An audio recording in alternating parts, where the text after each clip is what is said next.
Welcome to the Becoming Superhuman Podcast. I'm your host, Trevor Schmidt. I was trained in Western medicine as a physician assistant, where I was exposed to the dark side of medicine. Through self-education and biohacking, I figured out ways to hack my system, becoming a better version of myself. We'll explore the wisdom and insight of my findings with each episode of the Becoming Superhuman Podcast. Hello and welcome to the Becoming Superhuman Podcast. We're here with special guest Trent Brock. He's a 3-time cancer survivor. He also had other issues with pancreatic cancer, and man, the list goes on. And so we'll get into this a little bit deeper. But Trent, how you doing today? I'm great, man. I'm great. Thanks for having me on and squeezing me in today. So, yeah, great to be here. The name of this podcast is Becoming Superhuman. I think that your story lends itself well to showing what the human spirit and will is capable of overcoming. Describe a little bit what's happened to you, and then we'll get a little bit deeper in everything as we get going here. You know, a little background. I graduated with an IT degree and a master's. So I traveled around the States and then the world installing large IT systems. Ended up in New Zealand, the beautiful country of New Zealand. The people are awesome, wonderful place. And I started a kettle corn business with a buddy as a side weekend thing. They didn't have kettle corn popcorn in New Zealand at all at that time. Cool. So, you know, I mean, obviously everybody loves kettle corn, and I wanted to do my own thing, and it kind of worked with my schedule. So we started out on the weekends doing this popcorn deal, and the thing just blew up, man. It grew into a manufacturing facility, a couple of them, and started manufacturing and supplied all of the supermarkets in New Zealand, and then internationally, like Singapore and Malaysia, and it got big. It got big, okay? At the top of what I called popcorn heaven, because small business, you work a lot. Right. And back in 2019, I started limping around my factory. Went to a few GPs, saw them, all the same answer. You've got a torn butt muscle, probably from picking something up heavy in your factory. Mm-hmm. Well, it just kept getting worse. And luckily, I had to go into the hospital and just have some blood work done. The hematologist said, we need to get an x-ray. Something's going on, and I didn't think anything about it. And so we got an x-ray, and a week later, as I was leaving popcorn heaven on my way to lunch, she called me. And if you've ever gotten one of those calls, you know, it's the call that changed my life. Mm-hmm. And that was that I had aggressive hip bone cancer, and I had about a 1/4 inch of bone holding my leg on. Every step that I took, I was in danger of breaking my leg. Mm-hmm. If I broke my leg, it would come off. They're surprised I hadn't broken my leg already. Straight into the hospital, straight into the emergency room, and that's where it started. So it's public health care in New Zealand. And we know anything that's free and managed by the government, it's nice, but the service is usually average. And, mm-hmm. The wait time is long. Mm-hmm. They were like, okay, we're going to put an implant in. So they would, do the x-rays and the scans to do the implant. And a couple months later, when they're ready to do the surgery, the cancer had progressed, so it wouldn't fit. Third time through, they said, look, it's too much. We are going to have to cut the leg off. Well, I lost it, man. My folks were still in the States, and I was in New Zealand dealing with this. And, my folks luckily were on the phone, and my dad just said, look, this guy's a fighter. He's not a quitter, man. I know you cut everybody's leg off for this kind of a thing, like 99 out of 100, but leave it. We don't care. He'll make it work. Just give him a chance. And the doc said, well, his quality of life will be better without it. It's going to be shorter than the other leg because there's no hip bone there. We're removing everything from the spine over. Nothing's left. So they took out part of my, all of my hip area, all my pelvis, part of my butt, part of my leg, part of, my abs, all that stuff. And the surgery was successful, but it caused an infection, right? It was an infection. So the functionality was, just to give you an idea, maybe 10%, 15%, couldn't move it for months. Was in the hospital, 4 months, had several more surgeries to deal with this infection. Never got rid of it. IV antibiotics, the whole thing. Well, I eventually healed up enough, and I wanted out. I wanted to get out of the hospital. So I got out. Mom and Dad went home, And, I'm just kind of back trying to manage my life and do my thing. I continued to work the whole time. And I had my next scan, pancreatic and lung cancer. Okay, wow. So the pancreas thing's the bigger deal. Right. And they did the pancreas surgery, but that ended up being a misdiagnosis. So they removed half of my pancreas and spleen. Um, and it ended up being a blood clot in the end. It was just a mistake. Hmm. So, okay, let's take the positive. At least we're alive. We beat the pancreatic cancer. Then I had the lung thing. Mhm. And so I had the lung surgery, and that became infected. And the orthopedic, it had been about a year since I had had the leg surgery and all that stuff. The orthopedic found out. And what they had done is, I got a little visual for you. This is the x-ray of, you can see all of my spine, all of my pelvis is gone, right? And they put a wire in there. They put that in there to keep the leg from migrating up because it's like jello, right? Right. And to give you another idea, this is what my pelvis looked like. So that's an actual diagram of my pelvis. And you can see, man, there's nothing on the left side whatsoever. Okay. Wow. Well, he wanted to take the wire out. So, I had no one there here. It's during COVID, no friends, no family, no nothing. Okay, whatever. Well, the junior surgeon did the surgery, and he did a pretty bad job. Caused me nerve bladder issues, caused a surgical hernia. So this is actually the left side of my hip after it had grown up. Okay. So that's my actual small intestine. They never thought that it would even heal, right? It's a miracle that it even healed. Um, so they took out the wire. Didn't matter. It's still infected. Several months in the hospital, got out. Next scan. No, you really do have pancreas cancer this time for sure.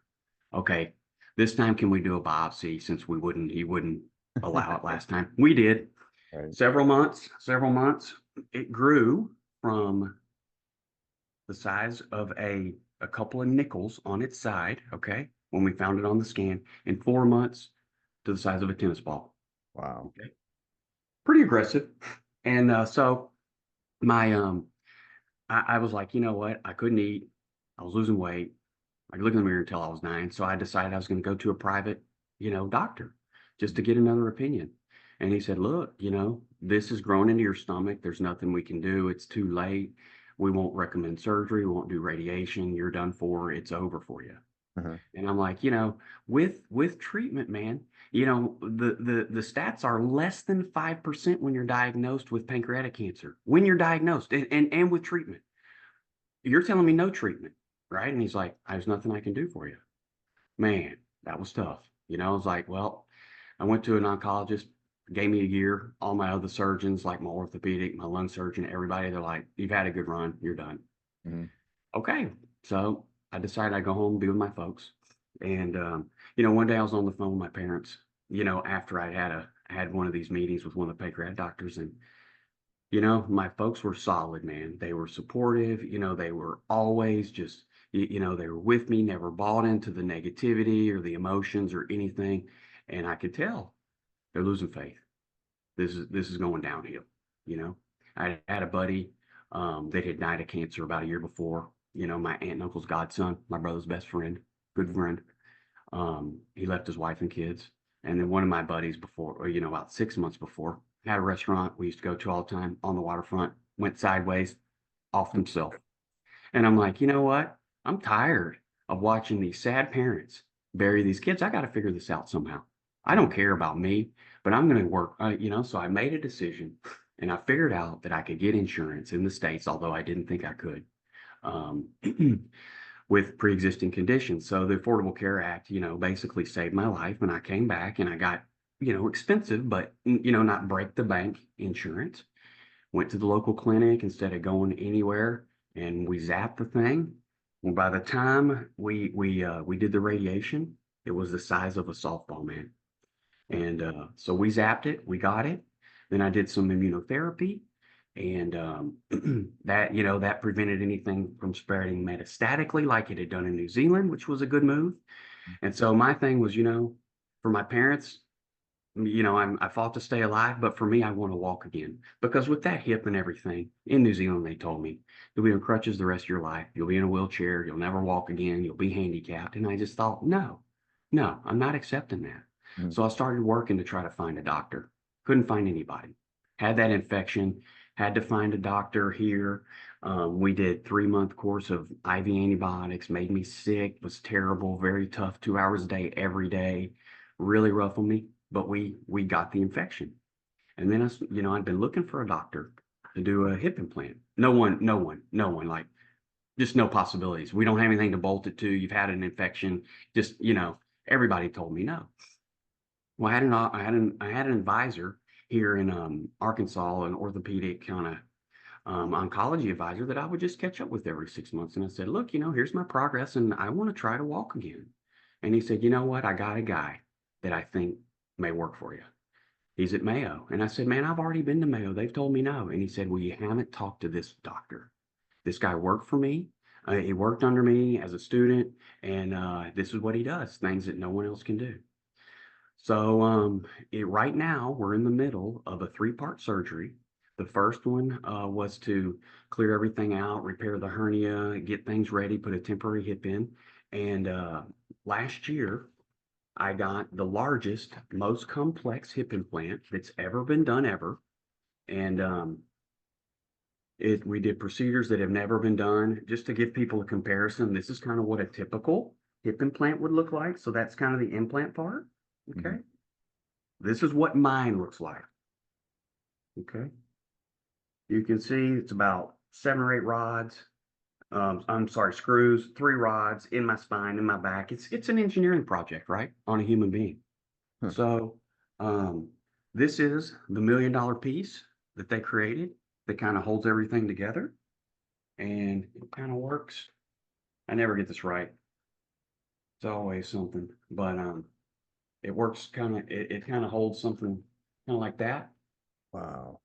Yeah. So that's like, so they how did they create that? Was that like 3D printed, or was it like a mold, or how did they? Yeah, I think they 3D printed it. Yeah. Fascinating. And made it out of titanium. So it's inert, so it won't cause an infection. And Right. this is one of the other things that I like to show people. This is the size shoe that I was wearing before surgery. 4¼ inches, man. So I didn't get all my length back from the surgery. Mhm. I got feeling, I got some functionality, I got something to pull against because I didn't have anything. Mhm. So I'm on one crutch now. I haven't been on one crutch in like 5 years. I've been on crutches 5, 6 years longer than most people go to college. Mhm. And I can tell if I want to do another surgery, we can do a bone lengthening to lengthen the femur to kind of get the length back. But this is what I'm on now, Right. which is quite manageable, Right. closer to the ground, much easier to manage. And I can just tell, after everything I've been through and all the stuff, I'm going to be walking soon, you know? So, yeah, that's kind of, abbreviated, kind of give everybody the high points of what it is. So that's kind of the background, man. That's awesome. Thank you so much. I have a unique history that I relate with this. My degree from school was a physician assistant, and right out Right. of school, I actually started working in orthopedic surgery. And in fact, I specialize in doing knee replacements and hip replacements. And I actually worked with quite a few guys that focused specifically doing on revisions. And so when I see those Wow. pictures, that brings back old memories to me. And That is so cool. as you were talking, I was like thinking in my mind, how can we make this work? And then you showed the picture, and I was like, that was almost the image that I had in my mind of you, because Awesome. you have to go all the way across, you know. Yeah. It's It's wild, man. But you know what? It's going to work, right? Yep. And, I had a lot of reservations about doing it. My quality of life was decent. Hmm. I was working out. I had the prosthetic guys had made this like brace thing for me where I'd slide on my leg, and, I was able to work out, and I was in pretty good shape. And I just thought, do I want to mess this up? Hmm. And I went for it. I went for it partly because of me.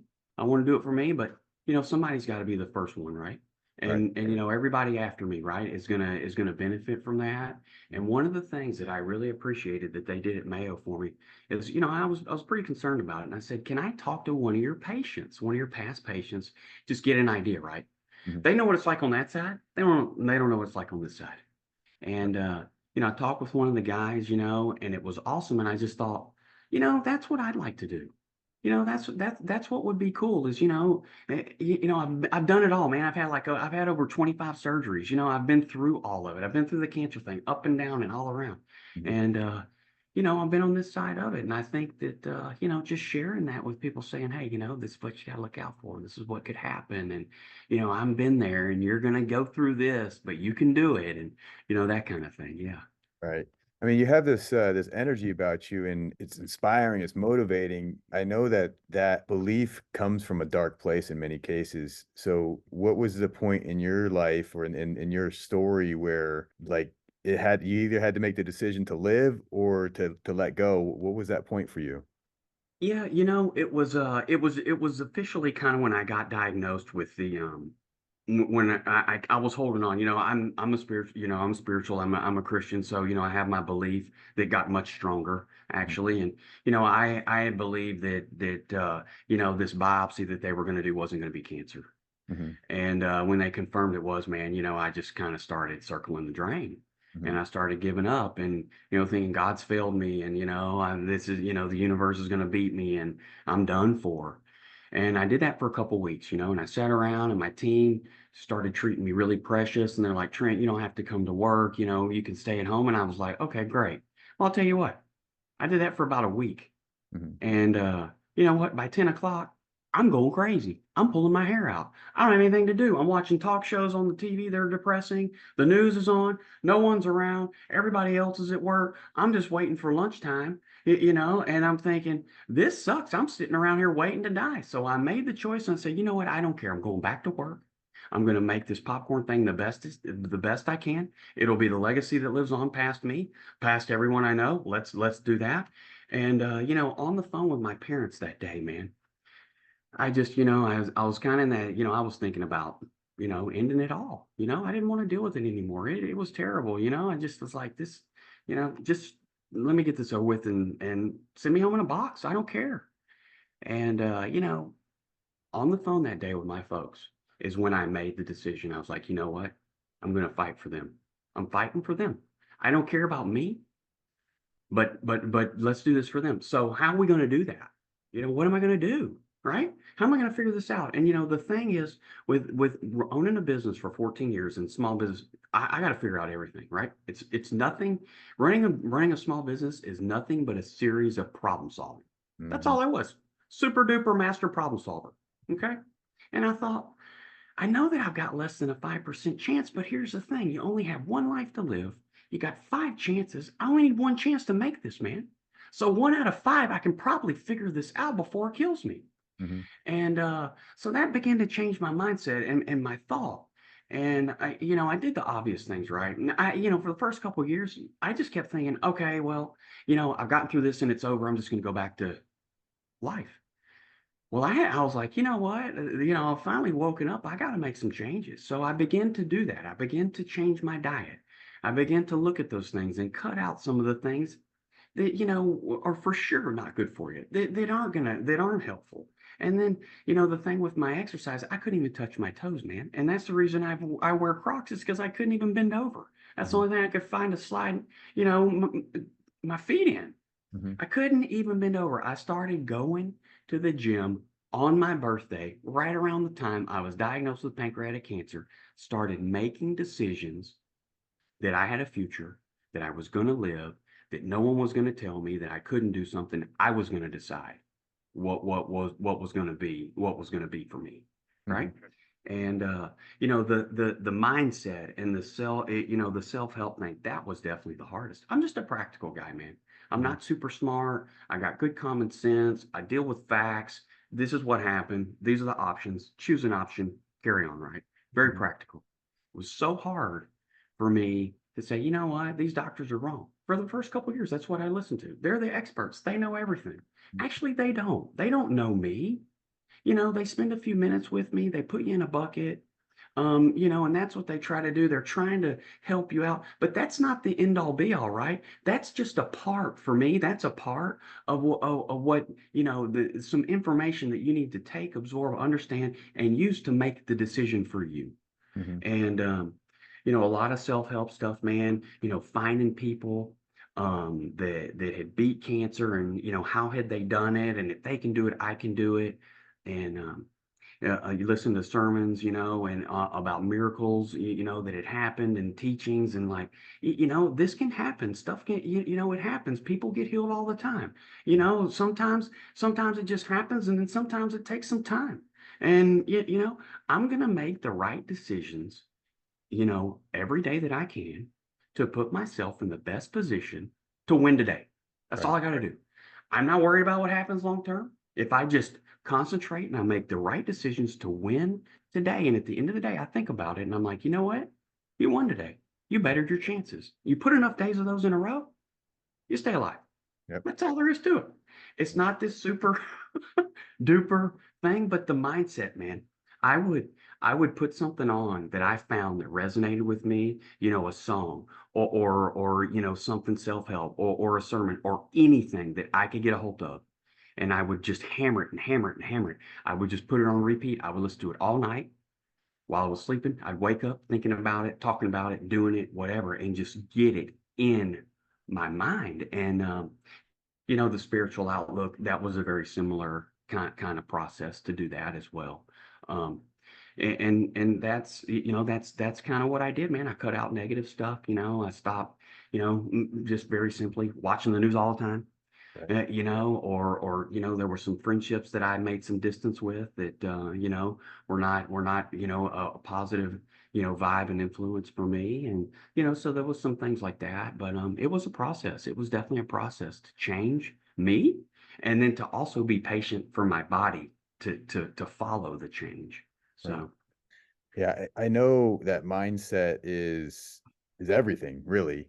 it is. Because without the mindset, you won't make the right decisions and do the right things. I think that in your case, it's almost like you hit that rock bottom, which then propelled you. They call it like the bounce, So Yep. when you hit the bottom, and it's almost like the lower you get, the harder you bounce, and then the harder propulsion you can get from this. I applaud you. I mean, you've obviously worked hard, and you understand that this whole thing is just a process, and it's like that incremental growth.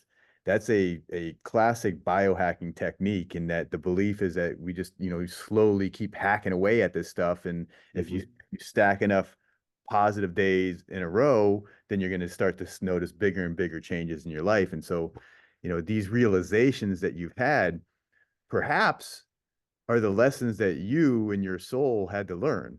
Yep. True. Yeah. Super hard-headed, man. I mean, it's a strength. It's a strength until it's a weakness. Just keep doing my thing. And it's like, finally, it's like, knock, knock. Wake up, man. You got to do something, or this is gonna get you. Right. I mean, I can't believe.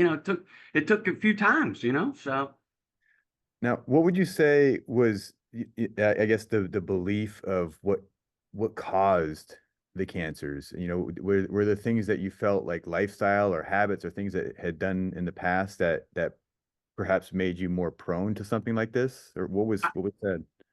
Definitely. That's one of the things about this cancer that I have. It's called sarcomatoid carcinoma. It's a combination of the two types.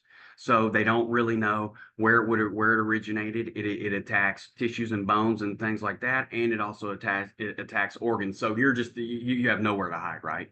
It's a very rare thing. There's just a handful of cases that they've even had at like MD Anderson, for example, Mhm. over the last 30, 40 years. Um, they don't even know where it started, right? They just kind of imagine that it probably started in the pancreas and then went to the hip and then it showed up in the pancreas later. It's all speculation.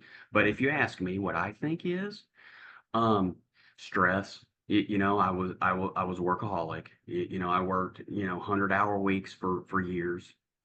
We worked seven, really 8 days a week for a long time. Five Mhm. days a week manufacturing, 3 days a week doing outdoor markets, events, and festivals. So it was just 7 years straight. I was either working or on call, or something would happen and I would have to show up. And so I think after that, I'd had enough of the market stuff after a while. Financially, it didn't make any more sense because the manufacturing was just so much more lucrative Right. that I decided, we're going to stop that. I just don't want to kill myself for what I'm making. 12 days in a weekend, we're out working. We make one day in a factory. It just doesn't make sense anymore. But hey, you know what? It was a good thing, right? Because we use that money to buy our machinery and to pay for our expansion and stuff. So, it was part of that. So definitely stress, I think was a major factor. Lifestyle. I got into instead of working out, I kind of stopped working out and I just started working. And then, with that, it's like you're just eating crap, and, I'd get into after work, it'd be this, after work, I'd stay late. I'd go to the pub, have a couple beers, do that thing, go home late, stay up late, wake up in a panic attack, 4 or 5 a.m. in the morning. I'm like, oh my God, get to work, try to work 2 or 3 hours before staff showed up, 7:30 to 5 or whatever. And then, work with them all day. And then after that, try to do 3 or 4 hours of my stuff. And that thing where I just, whatever was convenient and quick at the time, instead of taking the time to go to the gym or to work out or my self-care or to, make a right choice, eating healthy. And so I think all that definitely, it contributed to what happened. But God, it could have been a chemical or something in the factory that got me. We really don't know, right? Just really don't know. So, but I would, honestly, my lifestyle did not help. Have to, accept that. And the thing that's cool about that is that I have to accept that, which kind of, makes you feel bad about yourself, but you can change it, Right. right? It's something you can change. Right. So, you got a way out, right? And so it's like, okay, good and the bad side to that, right? Mhm. Because people don't like to blame themselves for something, right? And people don't like to self-reflect. It's a tough thing to do. It's hard to change, and that's why people get stuck where they are. Have you reflected back on your experience, have an understanding of how this has helped you with your self-realization and awakening? Yeah, definitely. I just, I was kind of, I didn't have as much of a, reflective time with myself, right? I was just, it was like I was just constantly busy, always had more things to do than I could deal with, never taking time out for myself. Now that's something that's a priority, right? That I have to take some time every day to just try to keep my head right and keep myself healthy and make good decisions and stuff like that. And of course, we're human beings, right? It's easy to slide back into something. There's so many external pressures, man. This world is crazy with just the info overload and the constant distractions in your phone. It's just going all the time. And people just live this life of constant distraction, and they never take a moment to think about themselves, constantly busy, so they don't even care. They don't even worry about it until it could be too late. Yeah, I think that the universe or God or whatever you want to say, speaks through these problems. And when you're not paying attention to yourself and your focus is on the external three-dimensional world, it's like God's like, hey, smack you upside the head, like I'm here. And if you don't start taking care of yourself, this body's not going to last too much longer. And Right. I've seen this through many people over the years. My mom had this, an issue that was an awakening for her, which I think that these things happen to people on purpose to help you to change, because in many cases, they won't change unless they have to change. And in some cases, and usually if I bet you if you reflect back, there was signs beforehand that you should have been changing something in your life. Like the stress that you're talking about, there was Oh, probably sure. signs, right, that you ignored and you said, I'm okay. It's okay. It's not I that can bad, handle this. right? You can keep pushing past until Absolutely. until the universe, takes you out and says, now it's time you have to address this. I agree with you, man. I fully agree with you. Yeah, I think that's normally what happens. You get some signs along the way, and you either, are too busy and ignore them, or, you see them and you don't think it's a priority or whatever, So definitely, I can look back and see, some things that, that I could have changed, should have changed, right? And I think we all have. Well, I think we all are in Right. that situation with things in life, Um, but I really try not to do that now, right? It's like I don't want to have regret. Right. It's like I want to do the right thing. I try to make a decision, do what I'm supposed to do, Mhm. and do what's right. And if you can't do that, then I think about, well, what would my coach tell me to do? And then it's like, well, if that's what they think I would do, then that's probably what I need to do. And then after, because you sit around, right? And I just don't like having regret. It's like just do it. Just don't have the regret. Don't play with this. Don't have this internal battle about am I going to the gym or not today? Right. If you need to, just do it, right? And I'm just using that as an example, whatever it may be. That like if you're like, well, I probably need to take 10 or 15 minutes to meditate. Well, then, you probably need to do that, right? And if the thoughts come up in your head, in your mind 3 or 4 times that day, and it's like, oh well, man, probably ought to listen to that, right? So I've learned better to do that. I really think I have. Yeah.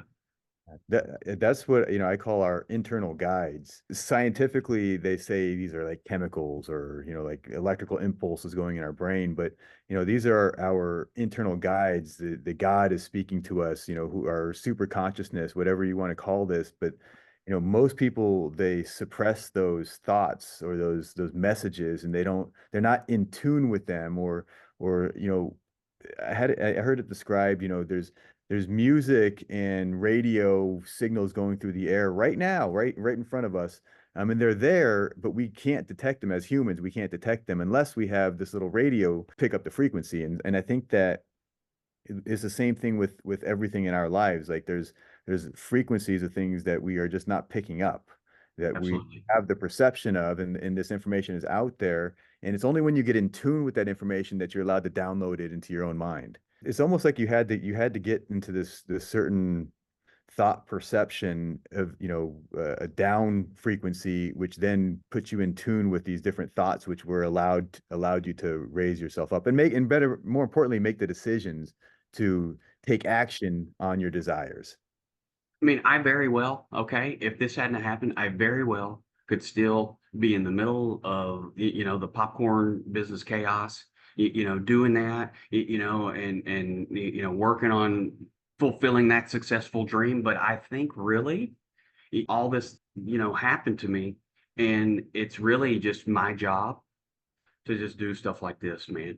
And just tell my story. And my thing is, if one person heard this today and it helped them out, or it helped them have a better day, or then I did my job. That's all there is to it. There's so much negativity. There's so much crap out there. Why can't we use all this social media and this technology to spread something good, to spread some hope, to spread some inspiration, to say, hey, you know what? I've been there, man, and I know how you feel. And you just got to pick yourself up, and you can do it. It's possible. Look at all the crap that happened to this guy. And if he's had all this happen to him and he's doing okay, well, stuff in my life, I can hopefully manage. No, it's relative, right? There's things in people's lives that have been way worse than what I've dealt with. Right. But most people haven't gone through everything that I've gone through. That's really all there is to it for me. It's just like, well, I think my purpose is just to share and say, hey, man, you can do it. It's possible. It's tough out there. The world's mean, man. It's a mean place, but you got to keep going. You Yeah. got to keep going. Yeah. I definitely think that's your superpower, is this ability to share your story. And I think that you connect with me on the level of like, I was just like ate, poorly, and I did things in the past that I felt like if I continued down that path, it would cause problems. And so with hearing your story, it just makes me want to clean things up even more. Hopefully I can use your story to avoid whatever issues, and so I think that for you, this superpower you have is to pay it forward. You've made, whatever happened to you has happened to you, but that story now allows you to hopefully influence and make a difference, really. That's And right. the reality is, through the spoken word, we can connect with potentially millions of people. That's the impact, that's the change. And I think that it all comes with your word, with your story, which is Yeah. amazing. I agree with you. I fully agree with you, man. Yeah. How has this directed you towards the spiritual path, and what does that meant to you? Well, I think quite simply, if you think you're going to die, you probably start talking to God quite a bit because you want him to know you're coming. Right. It's like, hey man, get ready for me. Make sure the gate's open because I don't want to show up and the door's locked. Right. I was raised, a Christian, when I was smaller, and we went to church and those kind of things. And, I kind of got away from that and started doing what I wanted to do and do my own thing. And I just think, for me, there's a part of that. I think for every human being, there's a spiritual part of you. And mine happens to be a relationship with what I call God. And, if someone else's is with the universe or whatever, I don't have it. I'm not here to debate that. I'm just saying, we all have a spiritual aspect.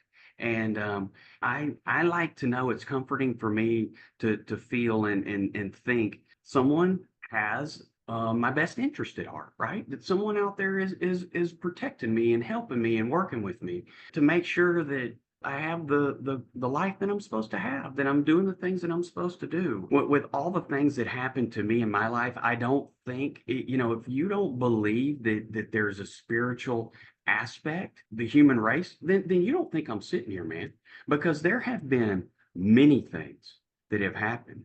I can give you one or two just to kind of give an example if you'd like. So I was at church with my parents. The pastor, knew that I had had cancer and I was on crutches. I mean, obviously everybody could tell, but he didn't know the details, knew nothing, right?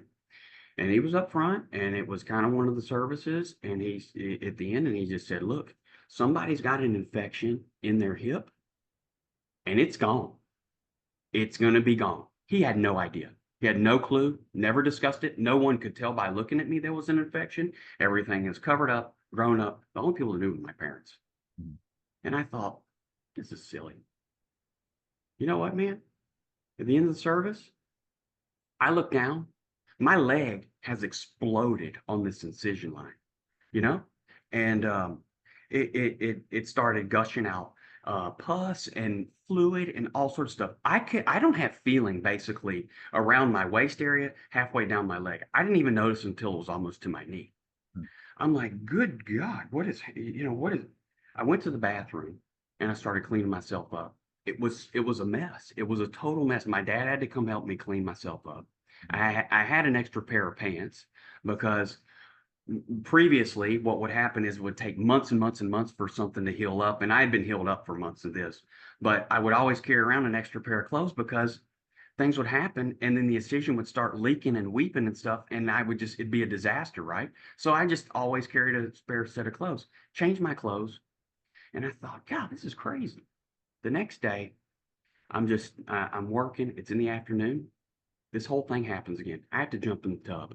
The thing goes crazy. You know what? The pain I had had for years, it was gone. It was instantly gone. And I had been doing the antibiotic thing as well, right? It was in the middle of that. There was all that going on. But, like the pain had been there. And what it feels like when there's an infection, right? It's just as simple as having a splinter in your finger. You know how that hurts. And then, when it gets infected, you know how bad that hurts. And then, like, right, when you pop it or you remove that pus and everything, instantly you get some relief.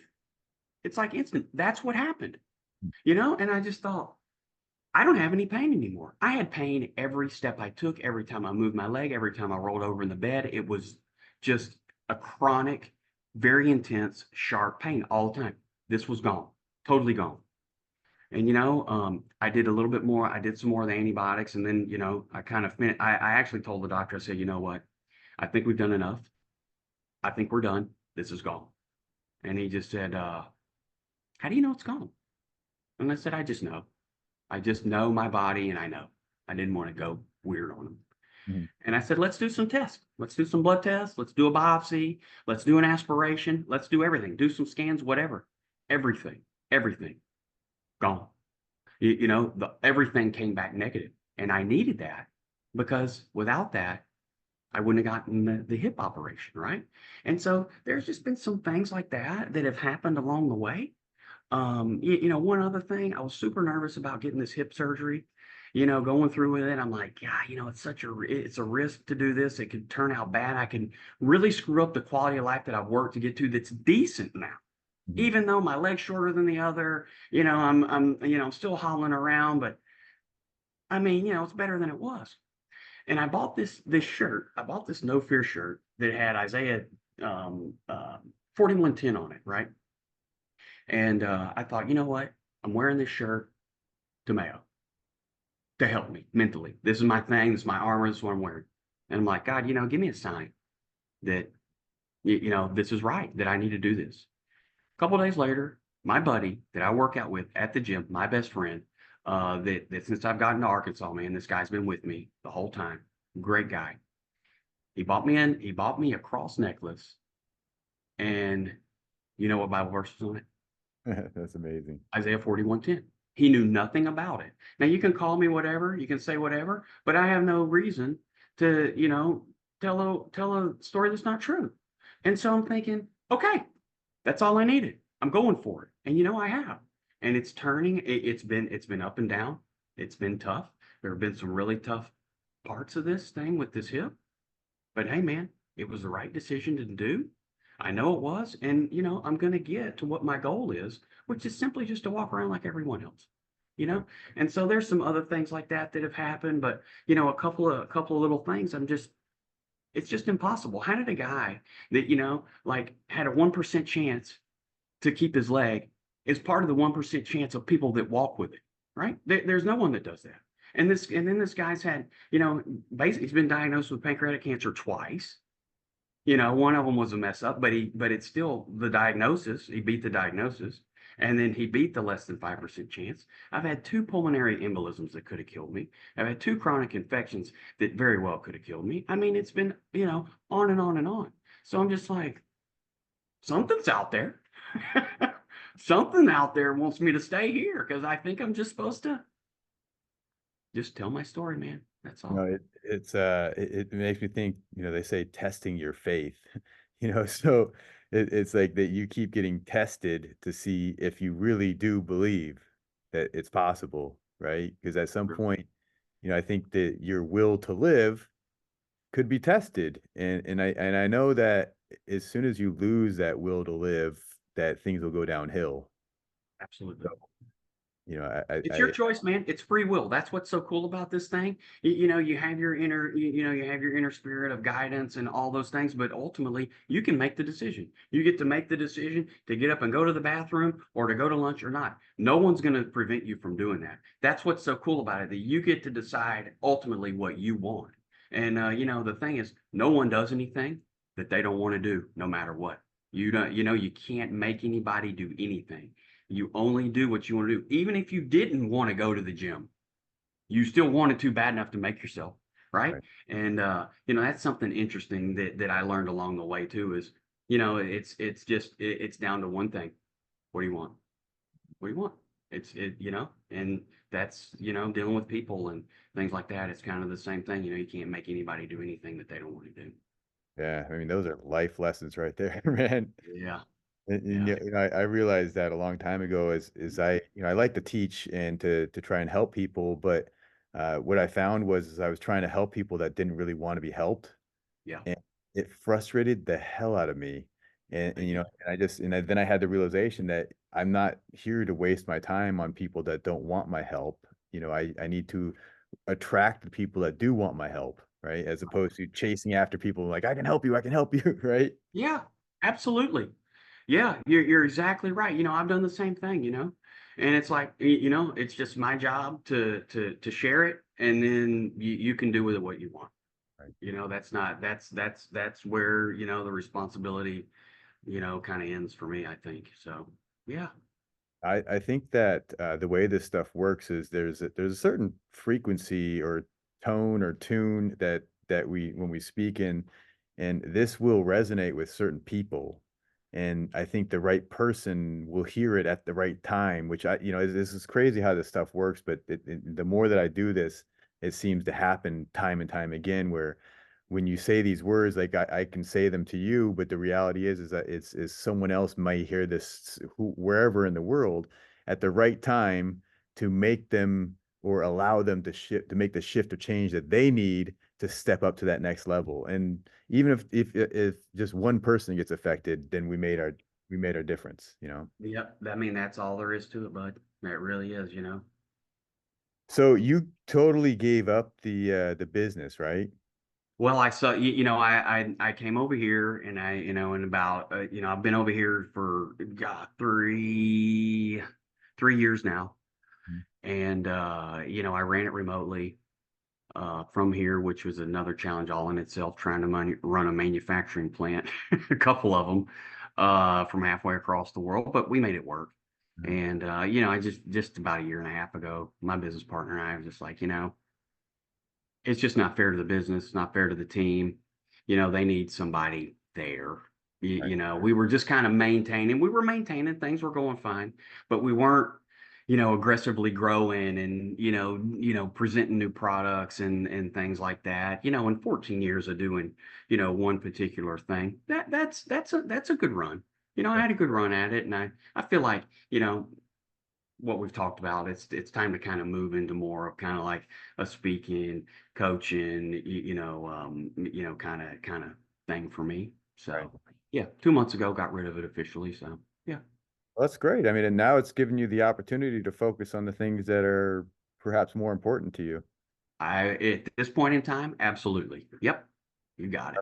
It's almost like that story of the phoenix rising from the burning ashes. It's like you have to burn everything, and it has to burn up in order for you to walk away from it. Otherwise, you would probably be chasing back after it, right? I would be, I would probably still be, going at it, working hard, doing my thing. And, I just think the universe had different plans for me. Mhm. And basically all I want to do is do those things because that's what's going to give you ultimate happiness, right? And I think that's really bottom line. That's what we're trying to get to. That's what we want. I just don't want to be happy, content, whatever. And having a popcorn business, it was great. I impacted a lot of lives. People, I help people put a roof over their house for their kids and feed their kids and take them to school. And that was cool and a positive part of society. And that was good. But I feel like this, I can, it's kind of more of the impact that I need to be working on at this point in my life. It's awesome that you have that sense of purpose and drive. Some people never get that in their life. It's odd to say this, but in some ways, I think that the fact that you had so many things on the downside, it's like life is like a pendulum and it swings from one side to the other. And sometimes when you swing so far to the negative, it comes back. And what does that mean for you exactly? I don't know, but hopefully this soul journey on that you're on will allow you to have the joy and happiness that is alluded. Sure. Yeah, definitely. Definitely. How did you keep your faith throughout this whole process? Because at some point, I could imagine that it would get to the point where you're just like, man, enough is enough. I mean, hey, definitely, had times that I would be angry and, frustrated and wondering why is this happening to me? I think probably the toughest thing for me was the when I got diagnosed officially with the pancreatic cancer, because I had this thing that had happened, I kind of a little bit briefly. um, I I was in such bad shape. I wasn't really hardly even going anywhere. I was stuck and I would just watch church online. And my dad's like, "You need to go." And I'm like, "I don't, man, I'm hurting so bad. I don't feel like it. I'm depressed. I'm sad. I just, and he said, when you go in person, you get more out of it than watching it online. Watching online's good if it's the second choice, but you should go." So I was like, you know what? I got myself together and I went. And I was on the edge, I was on the aisle, and the pastor came by after the service had kind of started and he tapped me on the back. And I just went, I don't know who he is, I've never met him. But he just kind of, I was just right on the edge and he just kind of slapped me on the back like, "Hey, how you doing?" And I just felt like I felt something, right? I felt like something kind of like a zap thing. I just can't really describe it. And I thought, whoa, something happened with my pancreas. Hmm. This is what I thought. And then this guy next to me that I didn't know, he said, do you know the pastor? And I said, no. And he said, he knows you. And I said, well, I've never met him. And he was walking down the aisle. And as he was walking, he must have heard that. And he turned around and he did like this. And he just went, like, you've won. And I just thought, okay, this is my sign. So then, like 2 months later, I had the biopsy. And I kept thinking, this is going to be negative, right? It's just going to be a tumor. We're going to be able to deal with this. This is my only chance to make it through this. Well, it was cancer. And I just thought, God's let me down. You know what? I mean, and I know enough that this is what happens. People get angry and mad at God and think it's his fault and blame him for the stuff that's happened. But actually, that's not how it works. The world is a terrible place. And the way God and Jesus and everybody are involved is he gave us a way out of this world. Okay. He's not in control of this world. You know, the demons are the bad side, Satan or whatever is in control. It's his place. This is his domain. That's what happened with the Garden of Eden and Adam and Eve and all that stuff. So that's what happens to people is they start blaming God for it, but actually God is the one that gives you a way out. And so I was like, you know, I'm angry and I'm mad and I'm frustrated and I don't understand, but what I'm not going to do is turn my back on this. And you know, and then one of the only things that I have had that have helped keep me solid and alive and going, I'm gonna, you know, it didn't go my way, so I'm not gonna listen to that anymore. Got to trust the thick and the thin and go through it all, right? If you're in, you're in. You're out, you're out. So I had to work through that. But if I look at it now, if I didn't have the cancer, right? And I had stayed in New Zealand, something would have happened. I would have never gotten the opportunity to come back here, right? To Arkansas. Of all the places I could have gone in the entire country, I came back here to Arkansas to a doctor that was able to do the radiation and found a doctor here that was able to help me with the infection and a doctor that referred me to the only guy that I couldn't find in the entire world looking myself to help me walk again. Mm-hmm. So his plan was to get rid of all this stuff. And all I wanted to do was get rid of the cancer, you know? And so, you know, for me, that's it, you know, that's kind of the thing. And so I think that's what helped me get me back here and get me back to those opportunities that I wouldn't have had if I'd have stayed in New Zealand. That's and amazing. So, yeah, that's, yeah. So, you know, throughout this experience, you know, I know you're religious, but has this changed your relationship or understanding of what or who or this entity of God is and how this whole process works? You kind of touched on it a little bit. Yeah, sure. You know, definitely. And, you know, I wouldn't, just to clarify, I wouldn't say I'm religious, man. I don't care what religion you are. I don't care about anything. I'm a Christian, man. I believe in God and Jesus Christ and the Holy Spirit. So I don't care about religion. If you believe in that, you know, great. Then you're kind of in with me. So I don't like to get caught up in the religion thing. I think it's more about having your personal relationship with God, right? And that thing. Definitely it has, you know, I wasn't near as close in listening and understanding as I was. And I think that ultimately, you know, I have to sit back and think, you know, when things happen that I wanted to go my way and I thought, you know, I've been working towards this, I've been putting time and effort and whatever into something, and it doesn't work out like I wanted to, then I have to, you know, look back and think there's a higher power that is guiding me. And the reason that happened is something that I don't understand right now. Kind of like the thing that happened with actually getting the pancreas cancer in New Zealand. You know, I didn't understand that there was going to actually be a better, you know, outcome, a better solution to what I thought it was. And you know, trusting in that, it's hard. There's another book that helped me with a lot of that. It's called The New Earth by Eckhart Tolle. He incorporates a lot of different religions into kind of what he's thinking. This guy's like this super brilliant, I mean, way smarter than me, you know, psychiatrist, psychologist, and he mixes all the, you know, physics and all the stuff in with it. A lot of it's kind of even over my head, but, you know, it's about the universe is guiding you on your greater good, and the things that happen for a reason that you don't understand, and you just have to accept it, right? And living in the present moment, not yesterday, not tomorrow.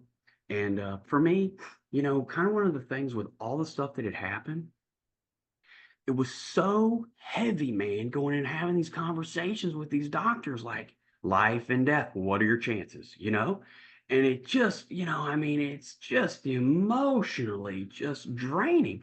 So I kind of took myself out of that and I started playing the game of life. And I started kind of mentally thinking of it like a football game. Football's my favorite sport, right? And so I begin to compare the things in my life like a football game. I'm the quarterback, right? I call all the plays, I call all the shots. I'm ultimately responsible. My friends are the linemen, and that the coaches are my parents or my counselor or whoever, my advisors and things like that. You don't make yardage on every play. You don't get good news on every play. Sometimes you show up and the weather's bad. Maybe the field's not like what you thought. But you're only on that play right now, right? You can't deal with the one you just had. You can't think about that one.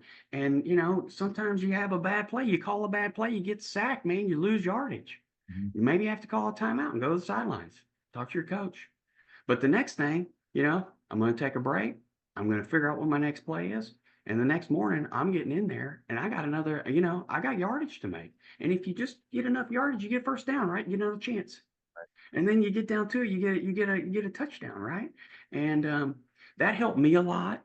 With just my outlook and my mindset, kind of just approaching it like a game. This is Yeah. just a game, right? And I like games, and I don't mind training. I don't mind preparing, and I'm going to win the game. That's all, you know? Love that analogy. That's awesome. I was a soccer player back in the day, so I would use a soccer as an analogy. But in the past, have actually utilized the concept or analogy of that life is a film, a movie, a drama, and we are right now. Many people believe themselves to be the actors within this film, as opposed to who we really are, and we are really the directors, the one that's directing everything to happen. And, I think a lot of people feel victimized because they identify with that character, Yeah. and then when you Yeah. identify with the character, you're like, you're mixed up in all the drama and you think it's real, but it's not really real, right? So with you're the director and you don't like this stuff, just change the character, right? Sub them I love out, it. I right? love I love that idea. I've never thought about it like that, but I like that idea too. I think that's very effective. I'm going to start using that. Yeah. That was a guy. I got that from a spiritual book, so it's a good lesson. That's cool. I love it. You know? Yeah. Yeah. So let me ask you this. I don't mean to get dark here, but It's okay. as you get closer to, the end of your life, do you have perceptions or ideas of what happens next, from a spiritual standpoint? Well, ultimately, I think that that this body, I'll leave this body, Mhm. and then I'll move on to the glorious place of heaven. My spirit and soul will move on to that. Mhm. Have you Um, ever heard of past life regression therapy? no, I haven't.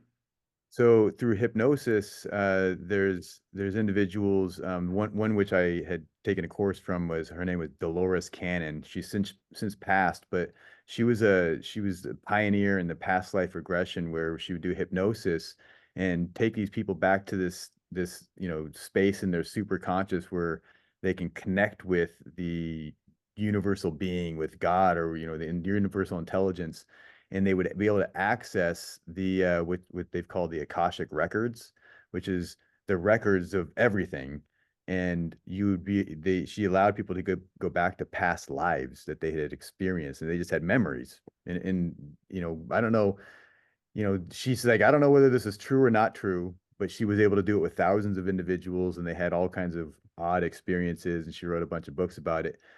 But the interesting thing is that from a karmic standpoint, with the Eastern philosophies, they believe that certain things happen in our past lives, and then we are living out the karma in the now. Sure. So I would just be curious if there was any.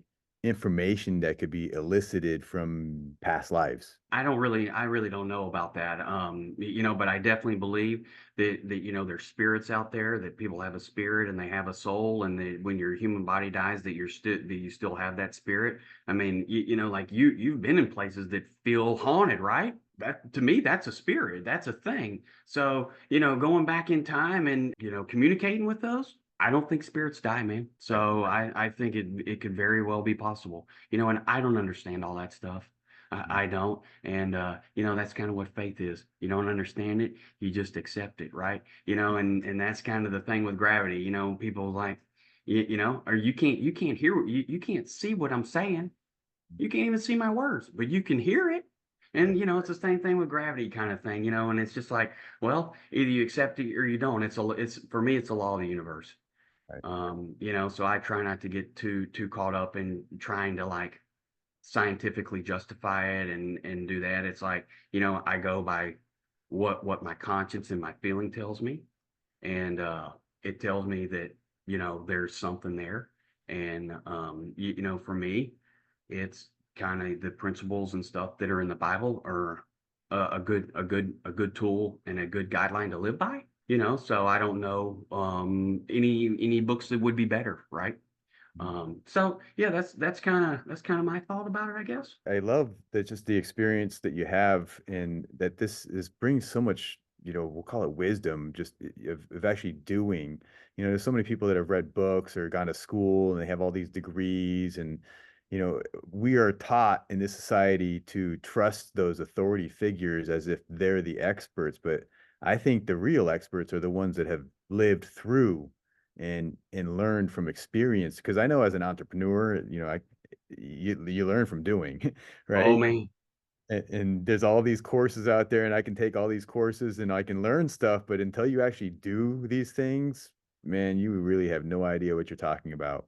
yeah, yeah, I applaud you, and I interview doctors and other people with high degrees, and while sure, they have a level of intelligence, it's a totally different level. It's totally correct. different. And I think that we have to be careful who we listen to, because when you hear the information from, we'll call it third hand information, because individuals learn from somebody else tells them, whereas you got that first hand knowledge there, and that to me is really valuable. Street cred, man, street cred. You Right. can't deny anybody that, right? And I think that's what I have a lot of that can help people that are going through their cancer journey or a major, health issue, or major surgery, or being a patient, or just going to the doctor, man. I mean, I've had over 100 doctor's appointments. I mean, I know how to get the most out of the 15 minutes that you get, right? So yeah, I just I'm kind of moving into some patient advocate kind of thing. I just see a real need for people that don't know how to do that kind of stuff.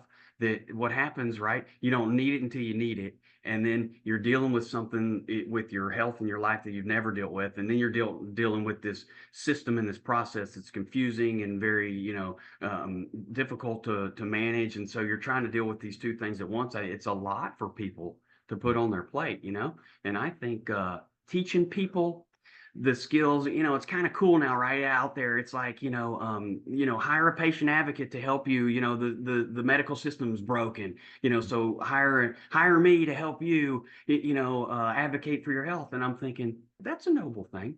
But let's take this one step further. What if you are taught the skills to do that for yourself? Because you care about your life and yourself more than anyone else on this planet does, Right. right? And I think that's kind of my thing. That's kind of my thing. So Definitely inspiring me to keep pushing and keep becoming more. And I know that I, we all have our challenges in our lives and these obstacles, and to be able to see individuals like yourself, go far and beyond these obstacles. It's like, I think we utilize the athletes in our society as the examples of people pushing beyond the limits, but you're the real life warrior. You're the hero. I applaud you for doing that, and you should just keep going, man. Don't stop. I Because appreciate it, but I think, what I think that that's how most people are, like, You have to look inside yourself. I'm the toughest person I know. The things that I've gone through and the things that I've thought about, and I'm talking about thinking about that internally about yourself, right? No one knows what goes on in your head. The internal battles that people have with me, myself, and I going on in there trying to figure out what they're doing. Tough in there, man. It's tough inside your head. And I think that everybody has their own path and their own way and their own thing. And really, you're probably and talking internally, the toughest person that you probably know, so I think people count themselves short for everything that they've done and overcome and accomplished and all the things that no one even knows about, right? I appreciate it, but I think everybody has their own internal battles and their struggles, and mine just happen to be on the outside where a lot of people can see them. Thank you so much for your time. I really appreciate you. Now, before we go, real quick, are you at the point where you can reflect back and see the lessons learned here? And, like, I guess perhaps if everything happens for a reason, why has this happened? What were you supposed to learn from it? Yeah, I mean, I think it's back to um, having, I've learned I no matter how hard I try, no matter how much effort I put in, I can't do it all by myself. And I like to be in control. I want to try to, I don't have the patience. I want to try to make it happen and do that. And I think that what a lot of what I've learned is, I'm going to put in the effort, but if you put in too much effort, then naturally what's supposed to happen, you kind of you start to choke that out. And so there's a balance. I think there's a balance I'm trying to keep, because I overdo it, right? A lot of people don't, right? They underdo, they just kind of let it, whatever. I'm that I don't have the type personality where I go past what I should. And I think I try too hard to push it and make it happen. And so finding that happy point and saying, hey, you've done your part, and you've got to let, the other part of this, the universe, if you will, do their part, right? You can't, and having the patience to do that. And listening to my conscience just say, that's probably not a good idea, and just saying, hey, all right, okay. And now my thing is kind of like, if something like that happens 3 times to me, I'm doing something about it. Right. It's something even simple, something is simple, but it could be something big, right? It's like, well, if that keeps coming up in my mind, I need to deal with it. I need to do something about it, take some action. So a few of those things. Yeah, those are that resonates with me. I think that attitude of going above and beyond, that's the same attitude and spirit that the entrepreneur has. And I don't know, it's like it's just something that we have within us that we are able to tap into somehow. But the negative side is, I think that, like you said, we kind of keep pushing. So knowing when to stop and to allow what's supposed to happen just to happen. Yep. Yep. I think you kind of choke that option out sometimes, for trying to force it, right? When things happen naturally, it's just so much better. Yeah. My business partner says you just got to get the hell out of your own way. Right. Yeah, I've heard that too, which is true, which is true. Yeah. Yeah, I get it.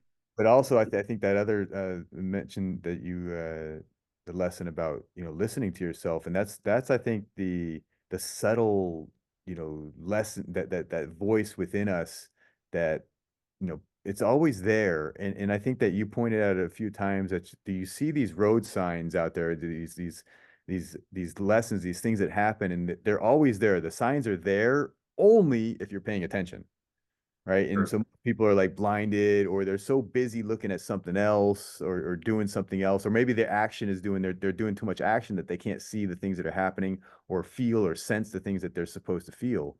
Sure. And taking the time to stop and pay attention, I think is imperative to hearing those voices that are guiding us. Absolutely. We've talked a lot about positive things, and the optimism and the mindset and all that. But I want people to know, man, I still have a rough time with things.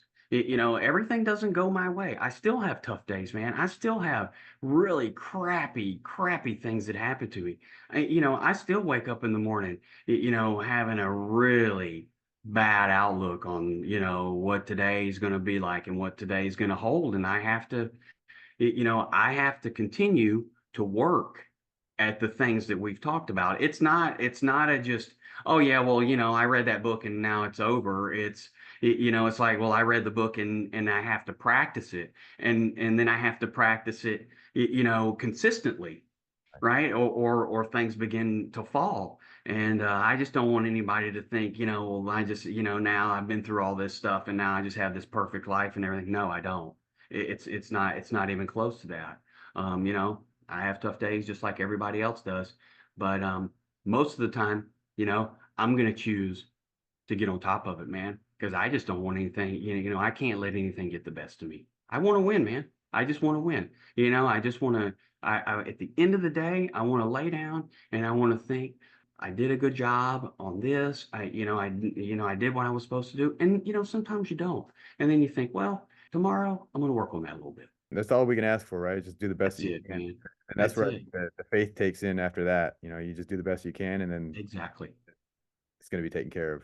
That's right. That's right. Which is hard to accept and do. I have a challenge with that a lot still. Yeah, but that's what keeps us on the path, right? That's it, man. That's it, right? Keeps you in check. Well, Trent, thank you so much. Appreciate your time. This was an amazing interview. I'm sure we're going to help a lot of people with this. My pleasure, man. I'm on social media. I'm on Facebook, Instagram, and LinkedIn, and I have the victory post thing. Because we're winning. So if anybody wants to get in touch with me or just say hi or anything, I'd love to connect with you. Hey, no pressure. But if you heard this, and you want to have a talk or have a chat or anything, I'm pretty easily approachable. Gandhi said, "Be the change you wish to see in the world. You must choose to become superhuman." Thank you for listening to this episode of the Becoming Superhuman Podcast. I'm your host, Trevor Schmidt.